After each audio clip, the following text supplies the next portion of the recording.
Keesaan setelah semua Tuhan runtuh. Keesaan tidak dimulai dari Tuhan. Ia justru lahir ketika seluruh konsep ketuhanan runtuh.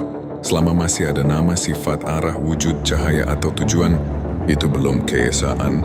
Itu hanya pikiran yang sedang memproyeksikan dirinya ke langit. Tuhan personal runtuh pertama, karena ia selalu berdiri berhadapan dengan aku. Selama ada yang menyembah dan yang disembah, dua masih berdiri.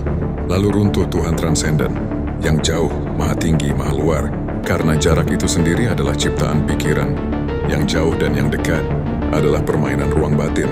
Spiritualitas selalu mencoba bertahan. Wahdatul wujud muncul sebagai jembatan. Semua adalah dia. Tidak ada selain dia. Tapi jembatan ini pun runtuh karena diam-diam masih ada pengakuan. Masih ada yang berkata aku paham. Masih ada yang merasa aku telah menyatu. Panteisme jatuh berikutnya karena ketika alam disebut Tuhan, Tuhan masih diberi batas. Gunung, pohon, energi kosmos. Yang terbatas tidak bisa menjadi yang esa. Ateisme pun tidak lolos, karena penolakan Tuhan tetap menjadikan Tuhan sebagai pusat. Yang disangkal masih diberi tempat dalam pikiran. Ateisme adalah iman yang marah. Lalu kawula Gusti, yang hamba menyatu dengan Tuhan. Yang menari dalam rasa manunggal, indah, halus, dalam. Namun tetap ada dua yang ingin satu, dan keinginan itu sendiri adalah ego spiritual terakhir. Semua runtuh, bukan karena salah, tapi karena tidak cukup dalam saat kekosongan dimulai.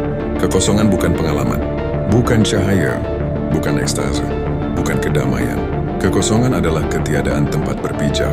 Di sini, tidak ada Tuhan, tidak ada yang bukan Tuhan, sedangkan ada penyatu, tidak ada yang disatukan.